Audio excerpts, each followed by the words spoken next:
What's up, investors? It's the Russian dude. Imagine walking into a police station because your bag got stolen and then walking out with a military contract instead. Welcome to Putin's Russia 2025, where the law does not just bend, it snaps in half, sets itself on fire, and marches you straight into the war zone. The Miranda rights in this version of reality, well, you have the right to remain silent, unless you'd rather scream on the battlefield. You have the right to attorney, unless your attorney also suggests picking up a rifle and heading to the Donbass region. Signing up to fight in Ukraine erases all your crimes, remember. Forget the courtroom, forget the trial, just sign here and say hello to a war you did not start, do not understand, and probably will not survive. What we're dealing with now is no longer about corrupt cops or greedy generals. It's about an entire justice system that's become a military recruitment machine. Today's Russia has turned its police stations into enlistment booths, its judges into compliance officers, and its prosecutors into desperate salesmen pushing war as a life improvement plan. Almost literal quote. What if you get caught shoplifting? Great, here's a gun.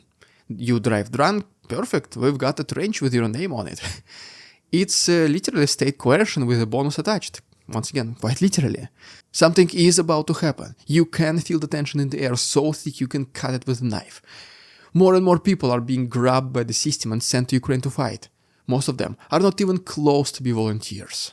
So today, let's dive into how Russian law enforcement turned protect and serve into draft and destroy, and what all these recruitment efforts on steroids is about. Once upon a time in Russia, criminals got sentenced, like in any other country in the world. Now they get deployed. It's not that people don't commit crimes anymore. It's that the state figured out that war is far more convenient punishment than prison. In fact, it is so efficient that they have skipped the whole process. No need for judges, evidence, or pesky due process. Just slap a guy in cuffs, offer him 60,000 rubles now, millions later, and tell him that he's about to become a hero. And if you think I'm exaggerating, let me paint you a picture, okay? If you want, close your eyes and imagine the following. A homeless man in Bryansk stole 5 rotting eggplants and 2 onions from a local market they were about to throw anyways. Market value, maybe 300 rubles, less than $5. Police report says a whopping 5,000 rubles. Apparently inflation and police corruption is worse than the grocery store. When the charges could not stick, the cops did not just let it go. They tried coercing him into signing a military contract, and not gently. First they hinted, then they threatened. Sign this or get locked up. The only thing that saved him, his family stormed in with medical records that proved that he was unfit for war. Congratulations, comrade, your kidneys, literally, are the only defense against Putin's draft, and as you can see, it is quite effective. But this is not just about one guy. A man in Khakassia was pressured over 5 packs of butter. In Komi, a thief of 2 candy bars and brandy. The list is endless. The crimes are petty. The punishments potentially fatal. Even one man who was the victim of a crime somehow ended up on the front lines. No joke. The officer in St. Petersburg just decided he just looked the part. The state is not selecting soldiers, it's vacuuming up the vulnerable and tossing them into a meat grinder labeled patriotism. I wonder if Putin still thinks that the war is going according to the plan and mobilization quotas are filled with ease. But besides forcing people to join the military or threatening them with jail, some innovative local authorities came up with even more ridiculous scheme to bring more people in, which literally reeks of the most obvious pyramid scheme. That's right, we are talking about pyramid scheme mobilization in Russia. Let's see what all that means in our next chapter.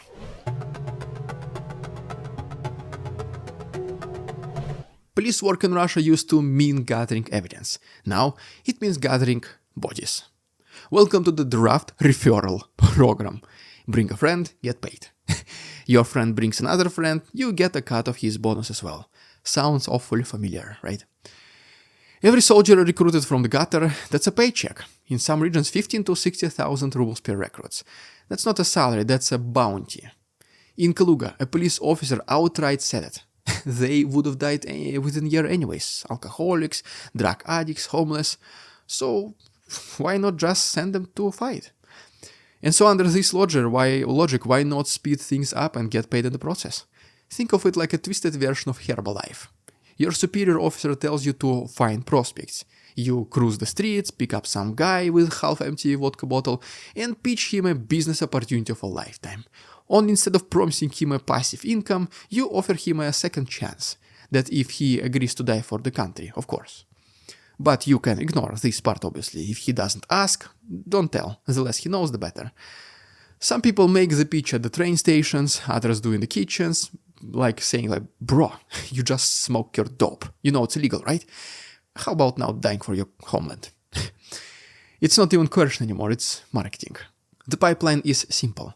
Arrest someone, skip the formal charges, drag them to the nearest draft office, magically clear them while they're still drunk, get them to sign, and just like that, one less person on your caseload and one more ruble in your bank account, rinse and repeat.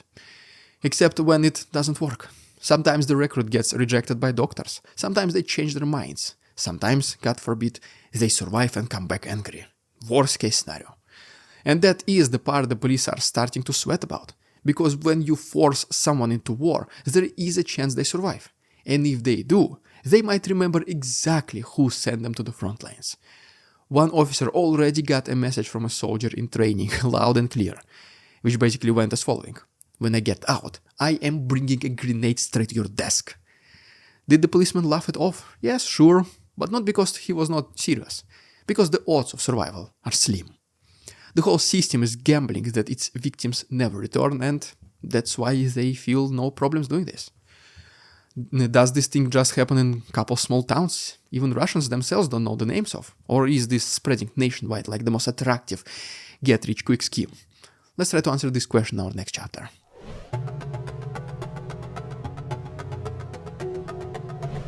This is not some rogue operation. It's not a couple of bored officers running a side hustle. It's policy. Codified, incentivized, and spreading like a rot. By spring 2024, the Russian government officially gave the green light to swap a trial with a trench, and by 2025, the machine was humming full force. Local police departments started receiving bonuses per signed contract.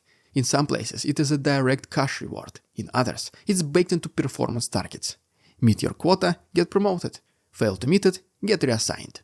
Sometimes to some places in Ukraine. And where do these bonuses come from? Some are labeled as mayoral incentives. Others come from local businesses eager to stay on the regime's good side. And in a bold bureaucratic move, Ariel's governor just signed an actual decree. 10,000 rubles from the regional budget for every conscript funneled through the police department. They're not even trying to hide it anymore. That's not a secret. It is an Excel spreadsheet with names and numbers on it. But what happens if the bonus is not paid? If a recruit backs out or fails medical? Well, tough luck. The paperwork does not matter. The cops still save time.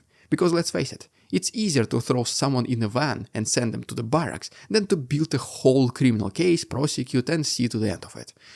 No evidence required, no trial prep, just a signature and a show. And if the suspect later sues or dies, well, not your problem. Not anymore. This is not law enforcement. It is a state-run trafficking. And the product is not drugs, guns or information. It's people. Disposable, desperate and dirty cheap.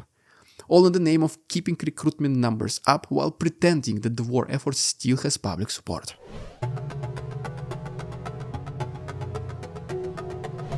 Let's say you grew up on Soviet co-op TV shows. Maybe you remember the catchphrase "A thief belongs in prison. Вор должен сидеть в тюрьме." Well, congratulations, in 2025 that's been replaced by "A thief belongs on the battlefield." Think about the message here. Steal something? We will not jail you. We'll send you to die. Why waste life in four walls when we can waste it doing something, I was about to say useful, but no. This entire shift rewrites the core function of a justice system. It says crime is no longer punished with jail, it's punished with war. And in many cases, not even punished, it's rewarded. Think about it. Because if you go fight and survive, you might come back with cash, medals and a clean record. What's the incentive to stay clean? What's the deterrent? If breaking the law just means a few months in uniform and a payout, then who is even afraid of jail anymore? Why not just break a law when you always have a plan B? That is exactly what makes this moment so dangerous. We're not just looking at the collapse of the military draft system, we're looking at the collapse of law itself. Because if the court system is optional, if the police force is a recruitment agency and prison is replaced with combat, then justice is a fiction. Worse still, the population knows it. They see the scams, the desperation, the corruption. They see their sons and brothers and neighbors getting just rounded up like cattle, stuffed in a trunk and sent away into the sunset. And they know that they could be the next ones. You don't need to be guilty of crime to get shipped out. You just need to be in the wrong place and the wrong time, and also most of the times with the wrong face or with the wrong look at it. Some poor guy gives a witness testimony at the station and ends up in a uniform a week later himself. You think it's absurd? It's already happening. So here's the warning. If you guys, some of you, I know not many of you, but if you do live in Russia, never assume the law will protect you. It may draft you, it may bury you, but it will not protect you. And if you find yourself in a police station, witness, suspect, or victim, or even just waiting for your driving license, do not do one thing at all. Do not sign anything, especially not your own death sentence. Well, there you have it, guys. If you haven't done so already, please subscribe to my channel for more videos like this. If you wish to support my work, there are links down below, for example, PayPal donations to help the Russian youth stay independent. Thanks so much for watching. See you on Tuesday. We won't succumb to their tricks, the facade they try to sell. Their twisted words and feeble claims on us all they cannot quell. We see through their lies, their feeble attempts to sway. We do not believe in